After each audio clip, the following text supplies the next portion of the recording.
तो यार मैथ बेकार लग रहा है साला, ये तो मेडिकल ले लूंगा। अगर तू डर गया तो भाई साहब तू घर गया और तू मर गया। क्या सिखा रहा है, मैं क्या सीखने आया था, ये क्या सिखा रहा है? ये देखने के बाद 10-15 मिनट आपके पास एक पूरा का पूरा रोड मैप तैयार होगा। थंबनेल देखते ही वीडियो पे क्लिक कर दिया है ना, मन में लालच आ गया ना, है ना। 180 लाऊंगा सर जी, पूरे 180 लाऊंगा, रॉक कर दूंगा मैं, बिल्कुल रॉक कर दूंगा, 180 लाऊंगा पूरे। ऐसा ही होगा अगर 10-15 मिनट में जो बोल रहा हूं प्यार से तूने सुना और अच्छे से तूने अमल कर दिया, उसके ऊपर तरीके से तूने उस पर काम कर दिया, तो यकीन मानना 110% आपके 180 में से 180 ही आएंगे। परंतु जो मैं बोल रहा हूं उस पर आप कितना काम करोगे, कितना काम नहीं करोगे, that I leave up to you. पूरे तरीके से मैं आपके ऊपर छोड़ता हूं, ठीक है। परंतु इस बात की मैं गारंटी लेता हूं कि ये देखने के बाद 10-15 मिनट आपके पास एक पूरा का पूरा रोड मैप तैयार होगा कि मुझे क्या करना है और मुझे क्या नहीं करना है, ताकि मेरे पूरे 180 में से 180 आ पाए, ठीक है। अब मेरी बात ध्यान से सुनना बेटा, तेरे को फिजिक्स भी पढ़नी, तेरे को केमिस्ट्री भी पढ़नी, तेरे को बायोलॉजी भी पढ़नी, बायोलॉजी में जूलॉजी भी पढ़नी, बॉटनी भी पढ़नी, इतना सब है पढ़ने के लिए। तो सर क्या पढ़ूं, सर कितना पढ़ूं, कहां से नहीं पढ़ूं, सारी चीजें मैं तेरे को क्लियर करके देता हूं। परंतु अगेन उस पर कितना काम करना है, कितना काम नहीं करना, ये मैं आपके ऊपर छोड़ता हूं, ठीक है। अब मेरी बात सुनो बेटा, ये जो मेडिकल का जो बच्चा होता है, जनरली बहुत सारे बच्चे ऐसे होते हैं 10th में उनको साइंस में तो मजा आ रहा होता है, मैथ बेकार लगता है। फिर क्या सोचते हैं यार मैथ बेकार लग रहा है साला, ये तो मेडिकल ले लूंगा, मजा आ जाएगा, बिल्कुल एकदम मैथ से मेरा पीछा छूट जाएगा। फिर वो जो फिजिक्स आती है ना भाई साहब, घूंघट में जब फिजिक्स आती है और घूंघट उठा के जब वो धप्पा करती है, तब वो भाई साहब धप्पा करते ही मैथमेटिक्स निकलती है अंदर से, और बच्चे के भाई साहब अंदर मन में जर्र ऐसा हो जाता है कि भाई साहब ये क्या हो गया, बोले मेरे साथ, और बच्चा घबराता है। जैसे इंसान भूत देख लेता है ना तो डरता है भाई साहब, ऐसे मेडिकल का बच्चा फिजिक्स देख क्या भाई साहब ऐसे डरता है बिल्कुल एकदम। तो साला ये दुख का खत्म नहीं होता बे। यकीन मानना जो मैं बता रहा हूं ऐसा टोटका तेरे को दे रहा हूं, ये भूत आकर के तेरी जेब में बैठ जाएगा। परंतु वो टोटका कितने तरीके से परफेक्शन के साथ तू फॉलो कर पाता है, that again I leave up to you, ठीक है। क्या बोलो, बात समझ आ गई? 110%। जितनी ज्यादा सुंदर लड़की होती है ना, उसके नखरे उतने ही ज्यादा होते हैं भाई साहब। नाक पर लेकर के बैठती है नखरा वो। तू अप्रोच करता है बोलेगी नो, तू अप्रोच करता है बोलेगी नो, तू अप्रोच करता है बोलेगी नो, तो क्या करेगा तू? भूल जाएगा क्या? ऐसे थोड़ी सर, कैसे ऐसे ये क्या सिखा रहा है, मैं क्या सीखने आया था, ये क्या सिखा रहा है? ध्यान से सुन मेरी बात भाई साहब। जब बार बार रिजेक्शन मिलता है ना, बार बार जब ना मिलती है, तो क्या करता है तू? सर पीछे पड़ जाता हूं सर, बिल्कुल एकदम पीछे ही पड़ना है। एक बार सवाल नहीं बनेगा, दूसरी बार नहीं बनेगा, तीसरी बार नहीं बनेगा, तेरे को पीछे पड़ जाना है भाई साहब। अगर तू डर गया तो भाई साहब तू घर गया और तू मर गया, मरना ही पड़ जाएगा भाई साहब। सिलेक्शन नहीं होगा, घर ही जाना पड़ जाएगा, बिल्कुल एकदम, है कि नहीं? मरना नहीं है, घर तो जाना ही है कि नहीं? जब सिलेक्शन नहीं होगा तो क्या करेंगे? घर ही बैठेंगे, है कि नहीं? गजब बेइज्जती है। शुरुआत कहां से होगी? अगर तू डर गया तो। डरना नहीं है बेटा, लॉजिकल सब्जेक्ट है ये, है ना। लॉजिक के साथ इसको अप्रोच करना है, ठीक है। एक क्यूरियोसिटी के साथ अपने को अप्रोच करना है, अच्छे मन के साथ अप्रोच करना है।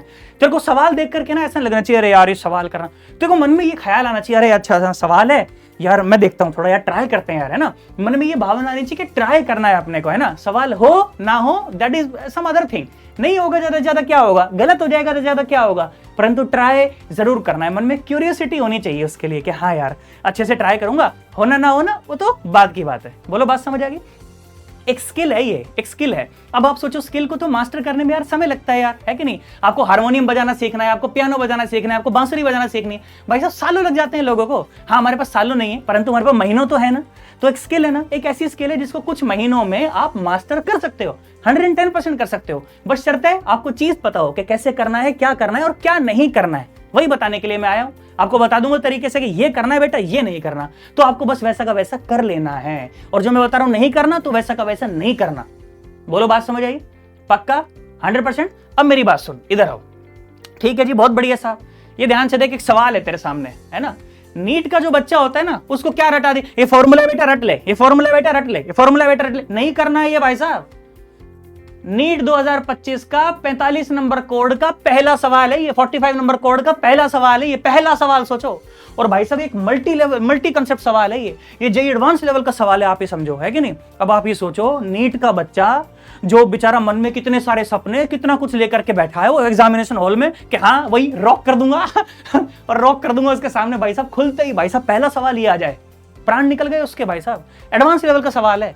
जो बच्चा आप में से 12वीं का बच्चा है, इस वीडियो को देख रहा है, उसको ये बात पता है कि इसके अंदर इक्वेशन ऑफ कर्वेचर की, रेडियस ऑफ कर्वेचर की इक्वेशन भी इस्तेमाल होनी है। क्या?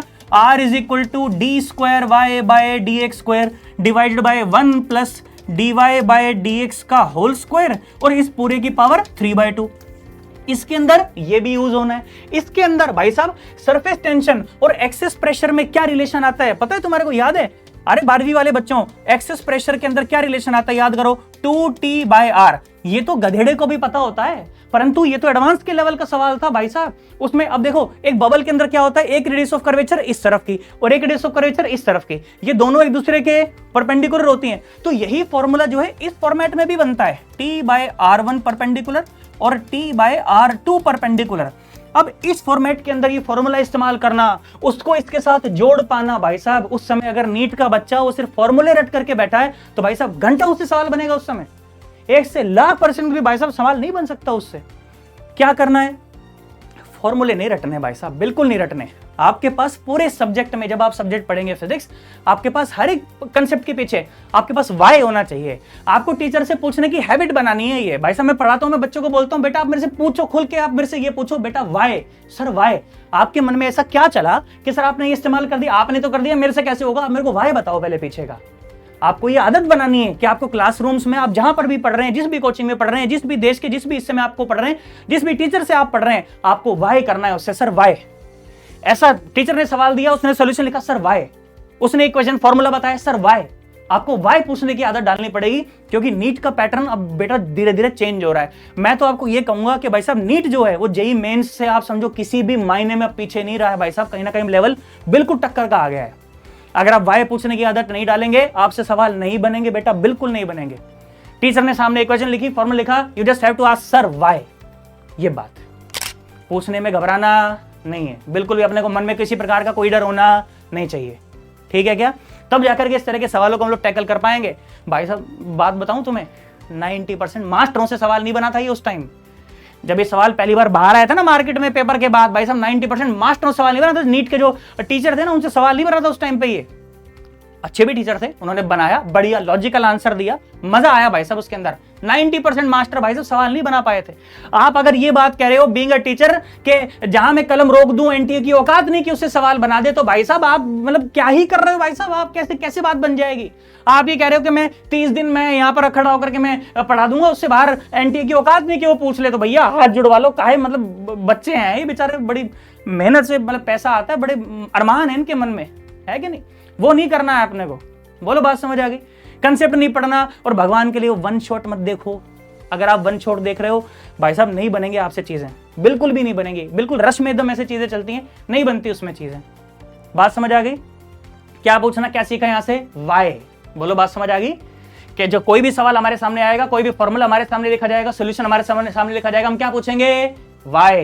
बोलो बात समझ आ गई? Sir why. बोलो बात समझ आई? 100% एकदम, बिल्कुल शर्माना नहीं। भाई साहब ने पैसे दिए मैंने, सर मैं पूछूंगा वाई, बिल्कुल एकदम। बोलो बात समझ आई? 100% एकदम। आगे बढ़ू थोड़ा सा, क्या पूछना है? नोट्स में आएंगे हम लोग, पहले जब क्या लिखेंगे? वाई सर वाई, है ना? और सुन देख, और बात करता हूं सर, वो सवाल देख के ना सर, नया सवाल देखता हूं सर, बहुत डर लग जाता है अचानक से। पहली बात तो वो गणित में ही मैं उलझ जाता हूं सर, कि क्या है क्या नहीं है, कैसे बात बनेगी सर। बेटा गलती आपकी नहीं है, गलती कहीं ना कहीं हमारे एजुकेशन सिस्टम में एक फ्लॉ है। जानते हो क्या, कि जब मेडिकल में एक बच्चा आकर के जब वो बैठता है फिजिक्स की क्लास में, जब वो बैठता है तो बेटा फिजिक्स पढ़ने के लिए गणित के कुछ ऐसे टॉपिक्स हैं जो टॉपिक्स उसको 10th तक पढ़ाए ही नहीं गए। अब यार 10th तक आपने उसको मैथमेटिक्स में वो टॉपिक पढ़ाए नहीं, अब 11th में आते उसका मैथमेटिक्स से कट ऑफ ही हो गया। तो फिजिक्स के वो टॉपिक्स जो कि बहुत ज्यादा जरूरी हैं, जो कि आपको आने ही चाहिए, गणित के वो टॉपिक जो कि आपको फिजिक्स पढ़ने के लिए बहुत ज्यादा जरूरी हैं, ये आपको आने ही आने चाहिए। और मैं आपको ये बात बता रहा हूं बेटा, अगर ये 3-4 टॉपिक अगर आप बहुत पूरे मन से अगर आप तैयार कर लेते हो, अगर आप वेक्टर तैयार कर लेते हो पूरे मन के साथ, एकदम पूरे मन के साथ, के सर आप पूछो वेक्टर में आप क्या पूछ लोगे। आपको पहले दिन जब आप फिजिक्स की क्लास में बैठ रहे हो, आपको यूनिट एंड डायमेंशन नहीं पढ़ना। अगर आपने यूनिट एंड डायमेंशन पढ़ना शुरू कर दिया, अगर आपके क्लास में जिस भी कोचिंग में, जिस भी देश में आप जहां भी आप पढ़ रहे हो, अगर आपके टीचर ने यूनिट एंड डायमेंशन से सब्जेक्ट शुरू किया है, तो भैया हाथ जोड़ लेना उसके आगे भाई साहब, बिल्कुल एकदम, कि सर नहीं नहीं नहीं सर ऐसे नहीं, बिल्कुल नहीं सर ऐसे नहीं। कहां से शुरू करेंगे? वेक्टर से शुरू करेंगे। बोलो बात समझ आ गई? और इतना प्यार से, इतना मन से वेक्टर पढ़ेंगे कि उसके बाद बोलो सर पूछो सर पहले आप वेक्टर में से क्या पूछ सकते हो आप, है कि नहीं? अगर तेरे को वेक्टर आ गया ना तो ये समझ भाई साहब फिजिक्स में उछलोगे आप 2 साल, बिल्कुल। हाँ आने दो, सवाल आने दो भाई साहब, बिल्कुल आपको डर नहीं लगेगा। अभी मजा आएगा ना भिड़ो। डिफरेंशिएशन और उसके एप्लीकेशन, कि डिफरेंशिएशन और उसके एप्लीकेशन, आपको रेट पता चल जाए, आपको ग्रेडियंट पता चल जाए कि ग्रेडियंट क्या होती है, डिस्टेंस के साथ कैसे चीजें चेंज हो रही हैं, टाइम के साथ चीजें कैसे चेंज हो रही है, भाई साहब आपको फील आएगी चीज के अंदर, मजा आएगा आपको उसके बाद, है कि नहीं। आपको ये पता चल जाए कि इंटीग्रेशन और उसके एप्लीकेशन, कि वो सोचो आप पूरे पूरे वर्क पावर एनर्जी में, रोटेशन में, ग्रेविटेशन में, थोड़ी दूर जाओ एलिमेंट मान लो, थोड़ी दूर जाओ एलिमेंट मान लो, ये रिंग है तो थीटा ऊपर जाओ डी थीटा मोटा एलिमेंट मान लो, पूरे इलेक्ट्रोस्टैटिक्स में यही होता है, यहां जाओ ये एलिमेंट मान लो फिर इंटीग्रेट कर दो, यहां जाओ ये एलिमेंट मान लो फिर इंटीग्रेट कर दो। भाई साहब बच्चे को सिखा दो ना आप शुरू में, तो सीख लेना शुरू में ये बात, एक बार तूने एक बार सीखी 2 साल का कलेश कट गया एकदम 110% एकदम, है कि नहीं। Integration and its application. उसके बाद सबसे इंपॉर्टेंट ये graph theory. Sir graph theory, हाँ, स्ट्रेट लाइन की इक्वेशन कैसी होती है, इसका ग्राफ कैसे बनता है, कैसे कैसे वेरिएशन आ सकते हैं, है कि नहीं। जो ग्राफ है ये ऐसा कब बनता है, ये ऐसा कब बनता है, ये ऐसा कब बनता है, ये ऐसा कब बनता है, सब तेरे को पता होना चाहिए भाई साहब, ये है कि नहीं। पैराबोला क्या होता है, हाइपरबोला क्या होता है, एक्सपोनेंशियल फंक्शन होता है, e power minus x, e power plus x, इसका ग्राफ कैसे बनेगा, ये ग्राफ क्या कहने की कोशिश कर रहा है, पता होना चाहिए तेरे को।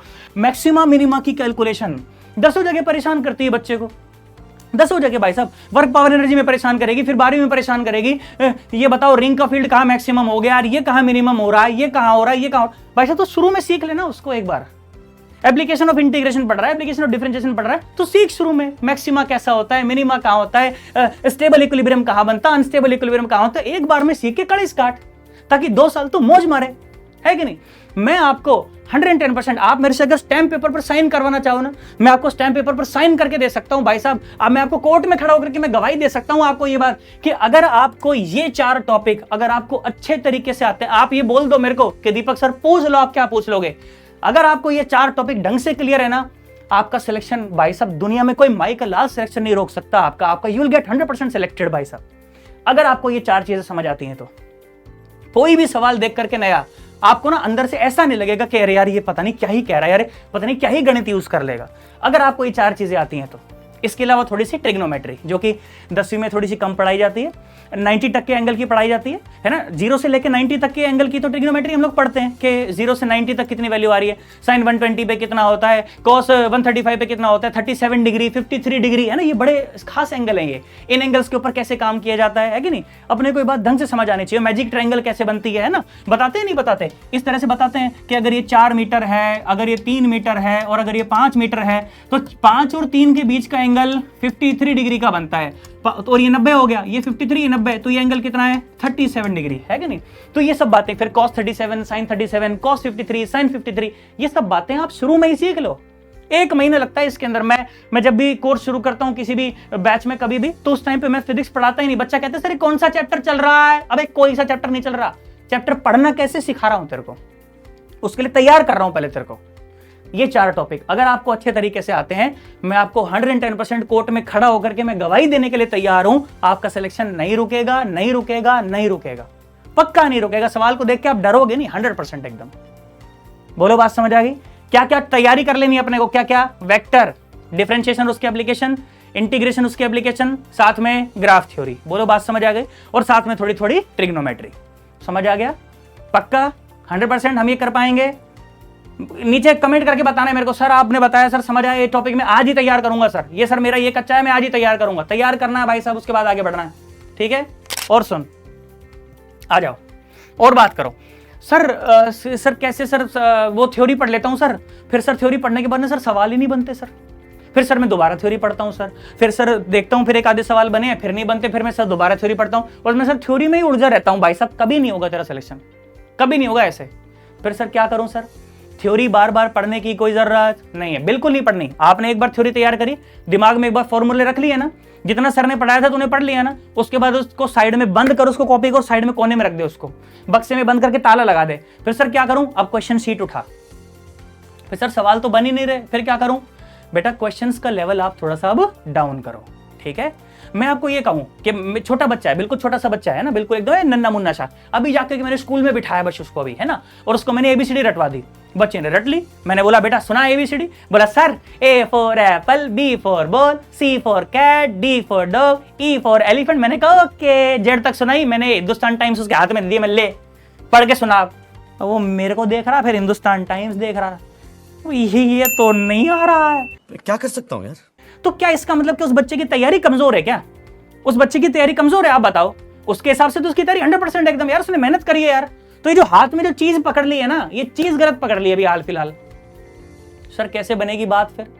ये तो मतलब सवाल तो वही, हाँ सवाल वही करने बेटा, आप इस बात को समझें और इस बात के लिए आप 100% ईमानदार रहें खुद के साथ कि जब आप एक बैच में बैठ करके पढ़ रहे हैं, क्लासरूम में जब आप बैठ करके पढ़ रहे हैं, तो हर एक बच्चे का आईक्यू लेवल, हर एक बच्चे की कैचिंग पावर सेम नहीं हो सकती, हर एक बच्चे की न्यूमेरिकल एबिलिटी सेम नहीं हो सकती। तो अगर आप एक जैसे सवाल अगर हर एक बच्चे से कराओगे तो किसी बच्चे के लिए वो बहुत ज्यादा आसान है और किसी बच्चे के लिए वो बहुत ज्यादा टफ है। आपको ये बात के लिए ईमानदारी रखनी पड़ेगी कि आज मुझसे ये सवाल नहीं हो रहा, कोई बात नहीं, मैं अपना लेवल थोड़ा सा डाउन कर दूंगा, ठीक है। या फिर मैं क्या करूंगा, सबसे पहले मैं सॉल्व्ड एग्जांपल उठाऊंगा, है ना। सॉल्व्ड एग्जांपल देख करके मैं टेक्निक सीखने की कोशिश करूंगा। अच्छा यार, और टेक्निक भी तेरे को तब समझ आएगी जब तेरे वो पीछे के 4-5 टॉपिक तैयार होंगे, क्योंकि वही लगने और कुछ लगना भी नहीं है, कुछ भी नहीं लगना। और मैं तेरे को ये बात बता रहा हूं, ठीक है क्या। तो अगर तेरे वो पीछे का मैथमेटिक्स तैयार है तो वो टेक्निक देख करके तेरे को तुरंत समझ आएगा, ओ हो अच्छा यार, ये ऐसे हुआ, ये ऐसे हुआ, ये ऐसे हो। बोलेगा अब आने दे, आजा अब देख सवाल। फिर उसके बाद जब तेरे से एक आध सवाल, 2-4 सवाल बनेंगे, तब तेरे को थोड़ा सा कॉन्फिडेंस आएगा, ओहो अच्छा। फिर जैसे ही नई वैरायटी आई, फिर तू फंस गया, फिर पीछे घुस जा सोल्ड एग्जांपल में, फिर टेक्निक देख, ओ अच्छा साला ये है। टेक्निक बार बार बोल रहा हूं, तब समझ आएगी जब पीछे का गणित तेरा क्लियर होगा, ठीक है। फिर टेक्निक देखी, फिर आजा बोला बांध दे, फिर सवाल निपटाए, ऐसे ऐसे कर करके फिर हमारा लेवल बढ़ता चला जाएगा। अपन गाड़ी टेक्निक बताएगा, जो कुछ भी करना है तुम लोगों को करने का है। बोलो बात समझ आई कि नहीं आई? है कि नहीं? ABCD सीख करके सीधा हिंदुस्तान टाइम पढ़ने की कोई जरूरत नहीं है, ठीक है। थोड़ा धीरे धीरे करके लेवल बढ़ाएंगे, और ये धीरे धीरे करके लेवल बढ़ाने में समय भी लगता है, तो वो समय देना पड़ेगा, वो परसिवरेंस वो होनी पड़ेगी, वो दिमाग में वो कंटिन्यूटी होनी पड़ेगी। आप एक दिन 4 घंटे पढ़ लेते हो, उसके बाद भाई सब 4 दिन तक पढ़ते ही नहीं हो। बोले पढ़ा तो था 4 घंटे, घंटा नहीं सिलेक्शन होगा। फिर कंटिन्यूटी बना करके रखनी पड़ेगी। बोलो बात समझ आ गई? एक बार अप्रोच किया, बोली नो, दूसरी बार अप्रोच किया, बोली नो, तीसरी बार अप्रोच किया, बोली नो, तो 4 दिन गैप मार जा, फिर भाई साहब 5 दिन, फिर तो अननोन हो गया उसके लिए, फिर नो ही करेगी वो। 6ठे दिन भी तो जा, 7वें दिन भी तो जा, 8वें दिन भी तो जा, लगातार जा, है कि नहीं? बोलो बात समझ आई कि नहीं? 110% सोच ले। बहुत बढ़िया साहब। एक बात और भाई साहब, बहुत इंपॉर्टेंट बात, सवाल जब करने बैठो, मेरी आपसे हाथ जोड़ करके यहां से सुनो, यहां तक के हाथ जुड़वा लो, यहां तक के हाथ जुड़वा लो, मेरे से देखो, यहां तक के हाथ जुड़वा लो। कभी भी अपने को सवाल सॉल्व करने से पहले आंसर नहीं देखना है, आपने को बिल्कुल आंसर नहीं देखना। आपके सारे के सारे जो डिसीजंस है ना, सारे के सारे डिसीजन आपके बायस्ड हो जाएंगे, सारे के सारे डिसीजन बायस्ड हो जाएंगे। दिमाग में वो आंसर चल रहा होगा, और फिर चाहे तेरी कैलकुलेशन रॉन्ग भी जाएगी ना, तू कोई ना कोई होम साइंस ऐसी लगाएगा, उसके अंदर अपने घर की कोई फिजिक्स ऐसी लगा देगा, और उसके बाद वो आंसर बढ़ा देगा, तू बोलेगा लो सर हो गया, सही है। फिर मैं तेरे को बोलूंगा, बोले बेटा यहाँ नहीं सर सही है, आंसर तो आ रहा है ना। एक बच्चा था भाई साहब, मैं उसका नाम नहीं ले रहा, पर भगवान करे कि वो ये वीडियो देखे, मैं तो कह रहा हूं भगवान करे कि वो ये वीडियो देखे और वो सुने कि मैं क्या कह रहा हूं। एक बच्चा था भाई साहब, सारी की सारी डीपीपी सॉल्व करता था। बच्चा ये कहता सर मैं सारी डीपीपी सॉल्व करता हूं, मैं वर्कशीट सॉल्व करता हूं, पर सर मेरे एग्जाम में नंबर ही नहीं आते। घंटा नंबर आएंगे, क्यों नहीं आते नंबर? भाई साहब सवाल देखा, पीछे पलट के, हाँ अच्छा ये आंसर आ रहा है, ओके टीचर, हाँ मेरा भी आ गया। मन में खुश हो जाते हैं, खुद को ही बेवकूफ बनाते हैं, फिर भाई मेरा आ गया। अगला सवाल सॉल्व करते हैं, फिर पीछे आंसर देख, ओ अच्छा टीचर, ओ मेरा तो ये भी आ गया। भाग साले, कहां से आएगा नंबर? है कि नहीं? जैसे ही आपने पीछे आंसर देख लिया, आपके अब सारे के सारे डिसीजन, सारी की सारी कैलकुलेशन आपकी बायस्ड हो गई। कैलकुलेशन अगर सही भी और आंसर सही भी निकला है ना, तो यकीन मान जब तू 4 दिन बाद उसको करेगा ना, तेरे से घंटा नहीं सवाल होगा, वो 1 से लाख तक तेरे से सवाल नहीं होगा। और 90% ऑफ द टाइम तो आप अपनी होम साइंस लगा करके वो आंसर बढ़ा रहे होगे। ठीक है क्या? एक बच्चा था भाई साहब, वो यही करता था। मैं उसको कहता भी ना, बेटा देखिए कैलकुलेशन में गलती, ना सर ये सही है सर ऐसे, तो मैं कहा ठीक है फिर सही है तो सही है। जेईई मेंस में भाई साहब 2019 अटेम्प्ट में -9 नंबर आए थे उसके, -9। अब वो इतना सब डिटेल सुन के तो वो समझ ही जाएगा, अगर उस बच्चे ने वीडियो देख ली थी, मेरी बात कर रहा है ये, समझ रहे हो? दुष्ट है ससुरा, मान नहीं रहा है, इतने साल बाद भी पीछा नहीं। मैं इसी का एग्जांपल देता हूं, जब भी मैं बच्चे को ये बात बताता हूं कि पीछे का जो आंसर है अपने को बिल्कुल भी देखना नहीं है, पीछे से बिल्कुल आंसर नहीं देखना। तूने आंसर देख लिया तो यकीन मान, तूने जो फल मिलने वाला था ना तेरे को सवाल करने का, तूने फल नष्ट कर दिया, तूने 110% तूने नष्ट कर दिया। और सबसे इंपॉर्टेंट बात भाई साहब, प्रो टिप है आपकी, प्रो टिप। क्या प्रो टिप है सर? ये प्रो टिप है आपकी। क्या प्रो टिप है? कि अपने को सवाल सॉल्व करने से पहले एक बार अपने को जो ऑप्शंस हैं वो जरूर देख लेने, क्योंकि हमें ये बात पता है कि हम उस एग्जाम की तैयारी कर रहे हैं जो कि कॉम्पिटिटिव एग्जाम है, जिसमें ऑप्शनल वो पेपर आने वाला है, उसमें 4 ऑप्शन अपने को दिए जाएंगे, तो अपने को उसका भरपूर फायदा लेना है, भरपूर फायदा लेना है अपने को, ठीक है। अपने को एक निगाह ऑप्शंस के ऊपर जरूर मार लेनी है, और सरसरी निगाह नहीं, गहरी निगाह मार लेनी है। सर क्या मतलब सर? अगर तो जो आंसर है अगर वो न्यूमेरिकल में है, न्यूमेरिकल वैल्यूज हैं 60, 70, 80, 20, तो फिर उससे कोई खास फर्क नहीं पड़ेगा, फिर तो अपने को सॉल्व करना है उसको, ठीक है। परंतु अगर वो जो आंसर्स हैं अगर वो वेरिएबल के टर्म्स में, इक्वेशंस के टर्म में, तो भाई साहब गहरी निगाह और भी ज्यादा गहरी हो जानी चाहिए, क्योंकि इस बात की बहुत हाई प्रोबेबिलिटी होगी कि जिस एग्जाम में आप बैठ रहे हैं अगर सवाल की स्टेटमेंट 5, 7, 8 लाइनों की जा रही है, तो अगर आपने ऑप्शन देख लिया आपको सवाल सॉल्व करने की भी जरूरत नहीं रह जाएगी। सर क्या मतलब सर? फॉर एग्जाम्पल आपको मान लो कोई टाइम पीरियड कैलकुलेशन कोई सवाल दे दिया आपको, भाई साहब एसएचएम का कोई सवाल है स्प्रिंग का, है कि नहीं, 5-7 लाइनों की स्टेटमेंट हो गई, उसके बाद नीचे ऑप्शन दे रही है, ऑप्शन ऐसे दे रही है भाई साहब, बोला ए और बोला बी और बोला सी और बोला डी और बोला टाइम पीरियड की कैलकुलेशन करो, और टाइम पीरियड आपको ये दे दिया क्या, 2 pi under the root m by k, 2 pi under the root m square by k, और 2 pi under the root k by m square, और 2 पाई और अंडर द रूट m की क्यूब और divide by k square, ऐसा दे दिया। तो जो अच्छा बच्चा है, जो तरीके से तैयारी कर रहा है, जिसने यूनिट एंड डायमेंशन तरीके से पढ़ा है, उसको ये बात पता है कि टाइम पीरियड का जो डायमेंशन है वो m पावर हाफ का और k पावर माइनस हाफ का आता है, m पावर हाफ और k पावर माइनस हाफ। तो भाई साहब वो सिर्फ ये देखेगा इसके अंदर के इन 4 ऑप्शंस में से m पावर हाफ और k पावर माइनस हाफ कहां पर बन रही है, तो उसने देखा यार m पावर हाफ और k पावर माइनस हाफ तो यही बन रही है, ना तो ये आंसर है और ना तो ये आंसर है, ना तो ये आंसर है, क्योंकि ये तीनों के जो डायमेंशन है वही टाइम पीरियड से मैच नहीं कर रहे, तो आंसर कैसे हो सकते हैं, है कि नहीं। तो जब भी, और ऐसे बहुत सारे एग्जांपल आपको मिलेंगे पेपर में, बहुत सारे सवाल आपको ऐसे मिलेंगे जहां पर अपने को सिर्फ क्या करना पड़ेगा, ऑप्शन देख करके हम लोग आंसर मार पाएंगे बिना उसे सॉल्व करे। बोलो बात समझ आई कि नहीं आई? पेपर बहुत लंबा है, समय बहुत कम है कि नहीं, तो इस बात की बहुत प्रोबेबिलिटी होगी 3 से 4 सवाल आपको पेपर में इस तरह से सॉल्व करने का मौका मिलेगा आपको, है कि नहीं। और 3 सवाल भी अगर ऐसे सॉल्व करने का मौका मिलता है भाई साहब 4 के 12 नंबर का पेपर हो जाता है, आप समझो इस बात को, है कि नहीं। 12 नंबर में तो रैंक 12,000 20,000 ऊपर नीचे हो जाएगी। समझ आया नहीं आया बोल? पक्का? क्या सीखे? आंसर कभी भी नहीं देखना और ऑप्शन जरूर जरूर देखने हैं, गहरी निगाह के साथ देखने हैं, बहुत गहरी निगाह के साथ देखने। बात समझ आ गई 100% एकदम? चल और सुन ध्यान से देख। सर सिलेबस बहुत ज्यादा बड़ा है सर, क्या पढ़ूं, कहां से पढ़ूं, कितना पढ़ूं सर, समझ के बाहर आ रहा है सर। भाई साहब ढंग से देखो, आप नीट 2025 का पेपर जो है आप उसका एनालाइज करो, मैंने थोड़ा सा कराया आपके लिए, है कि नहीं। देखो मेरी बात ध्यान सुनना, मैकेनिक्स का जो पोर्शन है ना, मैकेनिक्स का जो पोर्शन है वो कहां से शुरू हो जाता है, मैं इसको काइनेमेटिक्स से शुरू मान लेता हूं, यूनिट एंड डायमेंशन शुरू मान लेता हूं। Unit and dimension, kinematics, laws of motion, friction, work power, energy, Newton क्या बोलते हैं, ग्रेविटेशन, इसके अलावा रोटेशन, और इसके अलावा जो फ्लूइड मैकेनिक्स है उसको मैंने इसके अंदर काउंट करा है। और भाई साहब 33% का हिस्सा है, 33% रफली आप ये मान करके चलो कि 60 नंबर का पेपर आपको यहां से देखने को मिल रहा है। 60 नंबर का पेपर, समझ रहे हो, 60 नंबर का पेपर आपको देखने को मिल रहा है। इलेक्ट्रोडायनेमिक्स की बात करूं, +2 के शुरू के 4 टॉपिक्स हैं, इसमें से करंट इलेक्ट्रिसिटी हटा दो, इलेक्ट्रोस्टैटिक्स, कैपेसिटर, मैग्नेटिज्म और EMI AC, ये 4 चैप्टर भाई साहब आप समझो 24% का पार्ट अपने को वहां से देखने को मिल रहा है। बोलो बात समझ आ गई? लगभग आप समझो 42 से और 43 मार्क्स, 44 मार्क्स तक का पेपर आपको यहां से देखने के लिए मिल रहा है। 4 चैप्टर है और 44 मार्क्स आपको देकर के जा रहे हैं, समझ आ रहा है। ऑप्टिक्स का पोर्शन भाई साहब 10%, लगभग आप समझो 18 से 20 नंबर की ऑप्टिक्स। और ये ऑप्टिक्स जो है ना, ये भाई साहब ऐसा टॉपिक है, इसके लिए सिर्फ आपको 10वीं की गणित चाहिए, सिर्फ 10वीं की गणित, 11वीं 12वीं की तो गणित भी नहीं चाहिए, वो वेक्टर, डिफरेंशिएशन, इंटीग्रेशन चाहिए ही नहीं भाई साहब। ऑप्टिक्स में लगभग नहीं चाहिए, बिना उसके काम निकल जाता है। सही है क्या भाई साहब? जहां स्फेरिकल मिरर की चर्चा करूंगा, मिरर की वेलोसिटीज की चर्चा करूंगा, वहां थोड़ी डिफरेंशिएशन लग जाएगी। इसके अलावा जब वेव ऑप्टिक्स की जब बात करूंगा, इंटरफेरेंस की जब बात करूंगा, 2 वेव जब सुपर इम्पोज करेंगी उस समय वहां पर वेक्टर की भी जरूरत पड़ेगी। परंतु ऑप्टिक्स के 90% हिस्से में आपको सिर्फ 10th की गणित चाहिए, सिर्फ 10th की गणित। अब आप सोचो अगर 10th की गणित हमारे को आती है तो भाई साहब ये 18-20 नंबर तो हम लोग कहीं ना कहीं पक्के कर सकते हैं, नहीं कर सकते यार, है कि नहीं। क्यों घबराना यार, क्यों टेंशन लेनी फिर अपने को, है ना। टेंशन लेने की कोई जरूरत नहीं है, स्ट्रैटेजिकली काम करेंगे। ये इतना इंपॉर्टेंट है तो इसको इतना टाइम देना, ये कम इंपॉर्टेंट है इसको कम टाइम जरूर देना है। अच्छा ऐसा नहीं कि अच्छा इसमें से तो सवाल ही नहीं आ रहा, छोड़ो इसको, ऐसा नहीं करना। कोई भी टॉपिक अपने को कभी भी छोड़ना नहीं है। पेपर का 80% हिस्सा तो मॉडरेट ही होता है, आसानी तो होता है कि नहीं। अब आप सोचो जो टॉपिक आप छोड़ करके चले गए उसी में से कोई आसान या फॉर्मूला बेस्ड सवाल आ गया, अब आप तो टॉपिक छोड़ करके आए तो घंटा नहीं सवाल होगा फिर वो, है कि नहीं। छोड़ना कुछ भी नहीं है, परंतु फोकस अपना जो मैक्सिमम मार्क्स के जो पेपर हैं उनको थोड़ा सा प्रायोरिटाइज करके अपने को जरूर चलना है। बोलो बात समझ आई है, पक्का है कि नहीं। सेमीकंडक्टर मॉडर्न वाला जो पोर्शन है 15 नंबर का। अच्छा, मॉडर्न में आपको एक एज और भी मिलेगी।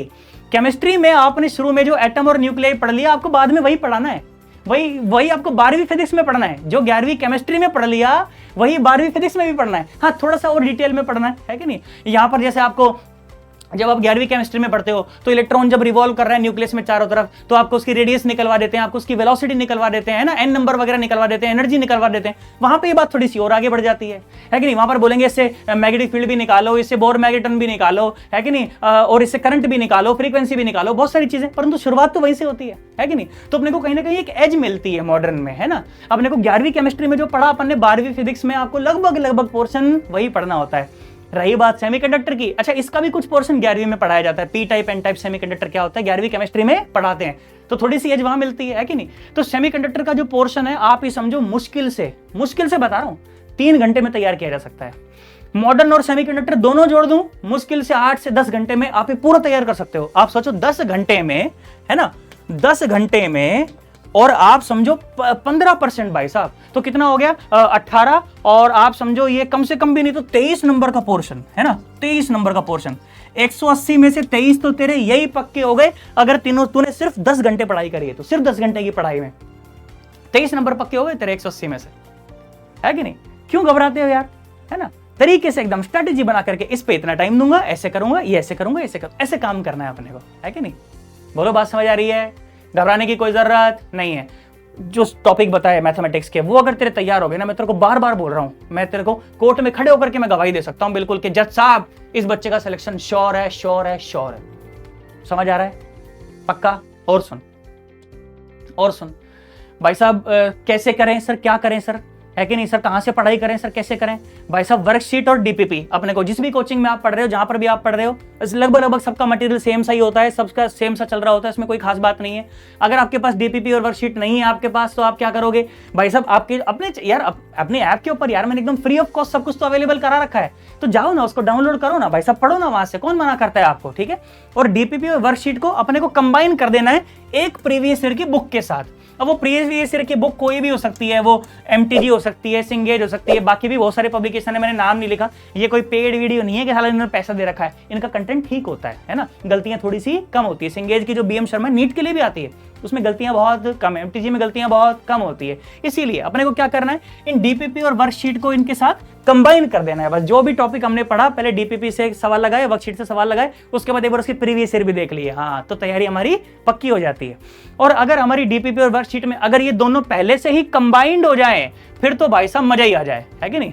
अगर ये पहले से कंबाइंड हो जाए तो फिर तो बहुत ही बढ़िया बात है। अगर ऐसे दे रखा है मान लो अपने को, है ना, पहले से ही, एक मिनट, अगर अपने को मान लो पहले से डीपीपी हमारी वर्कशीट ही ऐसी है कि उसमें सब चीज पहले से कंबाइंड है, तो उससे फिर उससे मजेदार उससे कोई बात नहीं है ना। मैं वो जो डीपीपी और जो वर्कशीट जो अवेलेबल है ना ऐप पर, मैं उसे अपग्रेड करा रहा हूँ एकदम बिल्कुल प्रीमियम, और उसमें मैं ये दोनों चीजें बिल्कुल एकदम आपको एक साथ दे दूंगा, फिर आपको टेंशन ही नहीं कोई, एकदम, है ना। डोंट वरी अबाउट दैट, कोई टेंशन वाली बात नहीं है। रिसोर्सेज की सारी जिम्मेदारी मेरी है, तू पढ़ने वाला बन, तू मेहनत करने वाला बन, टेंशन नहीं लेने का अपुन है ना। और उससे भी ज्यादा इंपॉर्टेंट एक चीज भाई साहब, मल्टीपल टीचर्स और मल्टीपल बुक्स अवॉइड करने 110% अवॉइड करने। एक बार देखो, टीचर सारे अच्छे हैं, जिस भी कोचिंग में आप पढ़ रहे हो, जहां भी आप पढ़ रहे हो, मैं बार बार कह रहा हूं, टीचर है अच्छा है अनडाउटेडली, पर आपके साथ उसकी फ्रीक्वेंसी मैच कर रही है नहीं करनी, ये अलग बात है ना। तो अगर आपको एक बार महसूस हो जाता है कि यार ये सर बड़ा प्यारा पढ़ा रहे हैं, यार बड़ा अच्छा लग रहा है, मेरी इनके साथ फ्रीक्वेंसी मैच कर रही है, आपको फिर दोबारा किसी और से पढ़ने की कोई जरूरत नहीं है कि नहीं।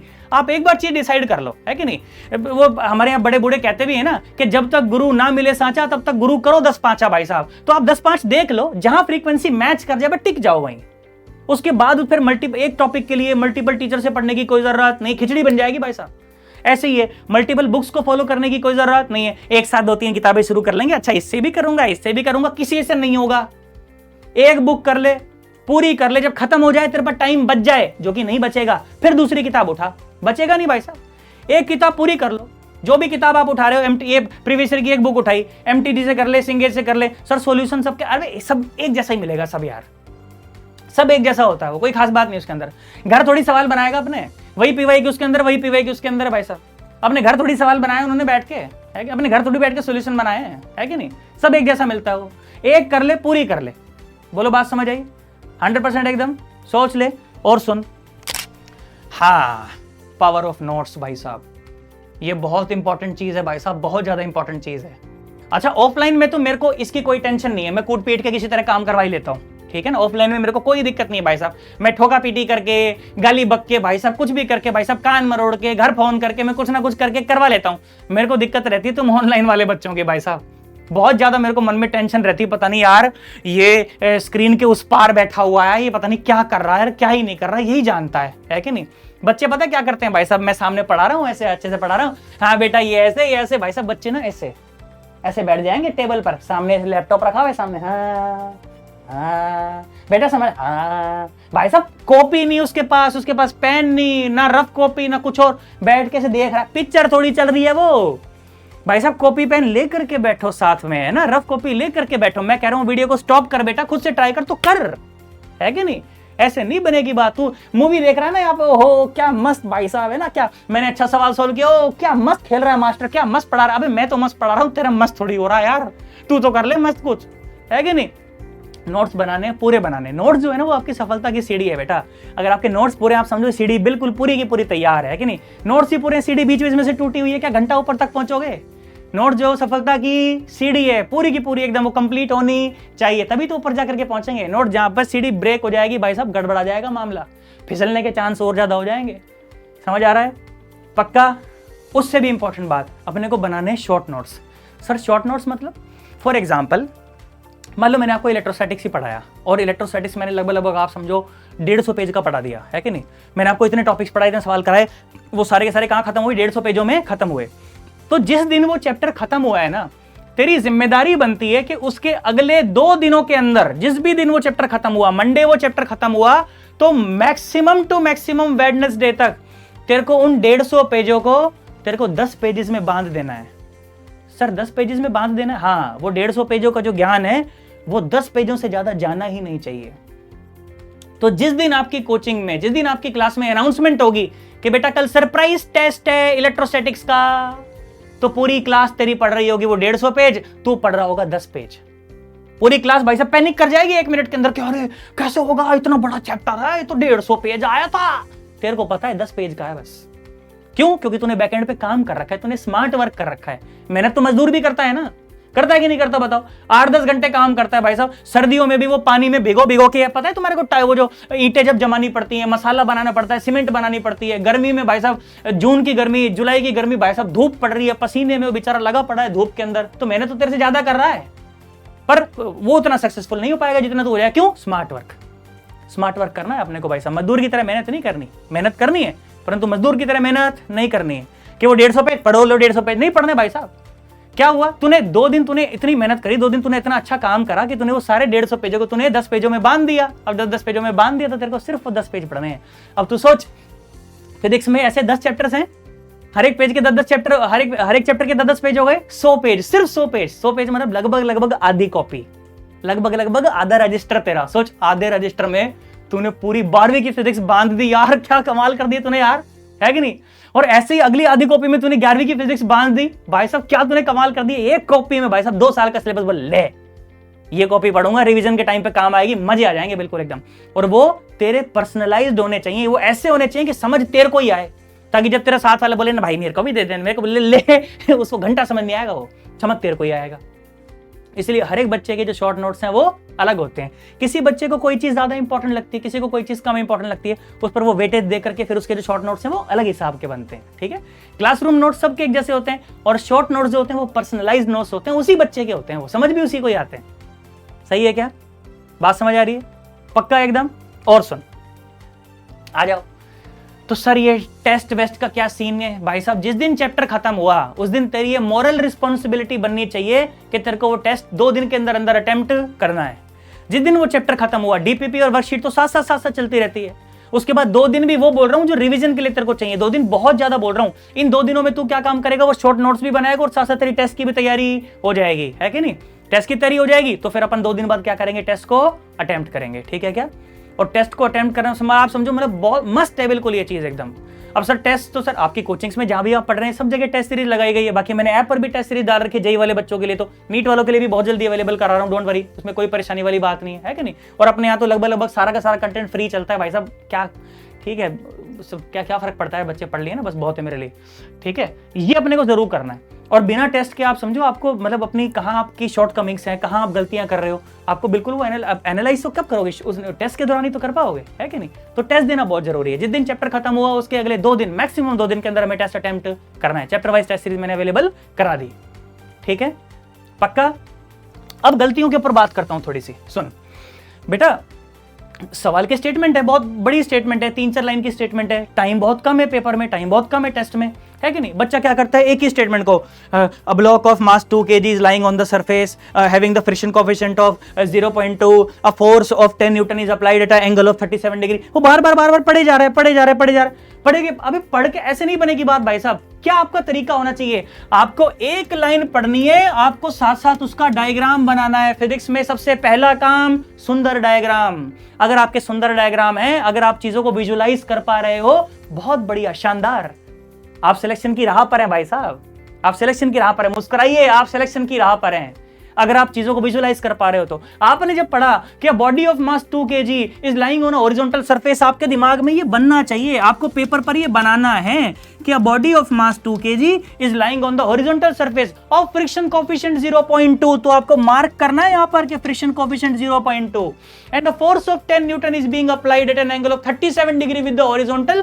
तो आपको ये बनाना है कि ओ हो a force of 10 Newton is being applied at an angle of 37 degree with the horizontal. ये बनना चाहिए वहां पे।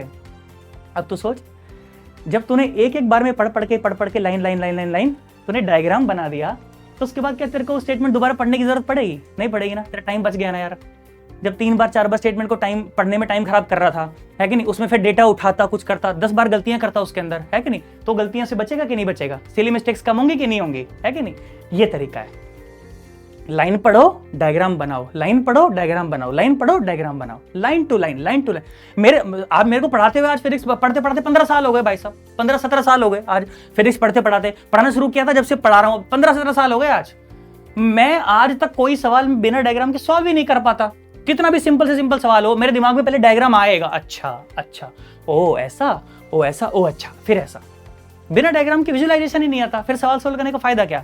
अगर आप बिना डायग्राम के और बिना विजुअलाइज करे सवाल सोल्व कर रहे हैं, इसका मतलब आपने पक्का रट रखा है, आपने फॉर्मूला रट रखा है बस। और उससे जो फॉर्मूला में बैठ गया वो तो सॉल्व हो जाएगा, जो नहीं बैठेगा फिर तो वहां एग्जामिनेशन हॉल में बैठ करके वो पंखे गिनिए, वो 2 4 ये पंखा कितना अच्छा घूम रहा है, क्यों सवाल तो बनेंगे नहीं, कुछ तो करेगा ना, तो पंखे गिनिए बैठ करके वहां पे। नहीं आया समझ में? लाइन टू लाइन पढ़ना है, डायग्राम बनाना है, समझ आ गया। दूसरी चीज, अगर आपको ऐसा लगता है कि यार मुझसे ना गलतियां यार बहुत ज्यादा हो जाती दिमाग में, यार मैं मेंटल कैलकुलेशन जब करता हूं मुझसे गलतियां होती है, तो भाई अवॉइड कर लो, है ना, अवॉइड मेंटल कैलकुलेशन, बिल्कुल अवॉइड करो। अगर आपको लगता है you are prone to mistakes, अगर आपको लगता है कि आपसे गलतियां ज्यादा होती हैं, तो जस्ट अवॉइड इट, ठीक है। अवॉइड करना है अपने को, बिल्कुल एकदम ज्यादा वो नहीं करना, ठीक है। बिल्कुल चीची चिपू करना ही नहीं, बिल्कुल एकदम। आपको लगता है मेरे से गलती होगी, भाई लिख लेना साइड में, कोई बात नहीं, तू ही तो सॉल्व कर रहा है, तेरे को पता है 18। सुनो भाई साहब, 12वीं बोर्ड में इंग्लिश के पेपर में 1 घंटा जब हो गया था पेपर करते हुए, 3 घंटे का पेपर होता है ना, 1 घंटा जब हो गया था पेपर करते हुए, मैं द की स्पेलिंग भूल गया था।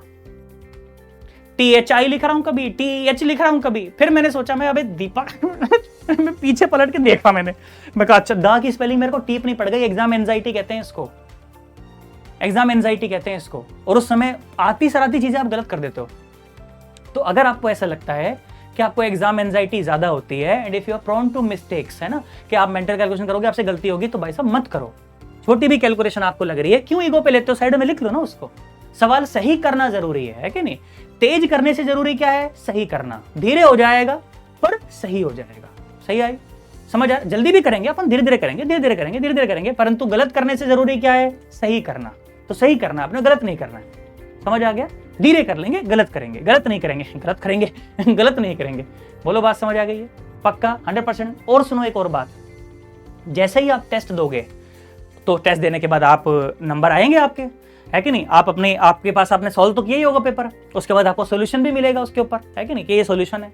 आपको फिर समझ आएगा, अरे यार इसमें यार मैंने ये गलती कर दी यार, ओ हो, अरे यार ये तो बड़ी भयंकर गलती हो गई यार, ये गलती नहीं होती ना, मेरा सवाल सही हो जाता। उस गलती को ना एक डायरी बनाए, है ना, उस डायरी का नाम होगा मिस्टेक लॉग, ठीक है, मिस्टेक बुक, है ना, बनाओ भाई साहब। ये तो स्मार्ट तरीके हैं। कोई पढ़ाता नहीं, कोई बताता नहीं, कोई बच्चे को, बच्चा परेशान हो रहा है, एक ही गलती बार बार करे जा रहा है। भाई साहब नहीं करनी तेरे को गलती, तूने टेस्ट दिया चैप्टर में, तूने देखा यार ये बड़ी भारी गलती, यार ये मेरे से आगे भी हो जाएगी, तू उस गलती को लिख एक जगह लिख, उसको मिस्टेक बुक में अपनी में लिख, मिस्टेक लॉग में उसमें लिख, उसमें कि ये गलती है, ये ऐसे ये मेरे से गलती हो गई थी और ये इसकी सही चीज है, तू उसे लिख के रख। और भाई साहब 2 3 4 चैप्टर 5 चैप्टर होते ना, तेरे पास कम से कम भी तो उसमें 30-40 पेज भर जाएंगे। अब तू सोच, अगर तू इस मिस्टेक बुक को अगर तू हफ्ते में 2-4 बार, तेरा पढ़ने का मन नहीं कर रहा, तू बेड पे लेटा हुआ है, मम्मी मैं नहीं पढ़ रहा अभी, मैं तो लेटूंगा, तो लेटे सुन, लेटे भाई सब लेटे, ओ हो, अच्छा, अरे यार ये गलती हुई थी यार, ये गलती हुई थी, ओ हो, अच्छा यार इस सवाल में यार ये हो गया था। तू सोच, अगर उन गलतियों को तू हफ्ते में अगर एक बार भी लेटे भी अगर तू दिमाग में रख रहा है, तो क्या इस बात की बहुत हाई प्रोबेबिलिटी है कि तेरे से वो गलती दोबारा ना हो? हाँ सर ये बात तो सही है, तो भाई साहब करो ना, है कि नहीं? कोई सिखा नहीं रहा तो करो ना। बोलो बात समझ आए कि नहीं? Always maintain the mistake log को मेंटेन करना है, मिस्टेक बुक को मेंटेन करना है। बोलो समझ आया कि नहीं आया? ताकि आपसे गलतियां कम से कम हो। समझ आ गया? बोलो पक्का 100% एकदम? चलो जी, तो फाइनल एकदम जो बात मैं आपको बताना चाहूँ कि रियलिटी ऑफ फिजिक्स भाई साहब क्या है, जो कि मैं आपको पहले ही बता चुका हूँ, सब्जेक्ट नहीं है, एक स्किल है जो कि समय के साथ आएगी, पेशेंस के साथ आएगी। और जहां से बात शुरू करी थी वही बात वापस लेकर के आ गया हूं कि भाई साहब जितनी सुंदर लड़की होती है उतने ही ज्यादा नखरे बैठे होते हैं उसकी नाक पर, जो कि सहने पड़ेंगे। अगर वो चाहिए तो सहने पड़ेंगे भाई साहब, नहीं तो फिर भूल जाओ। फिर ऐश्वर्या राय भाई साहब, खर्चे हैं उसके उस हिसाब के भाई साहब।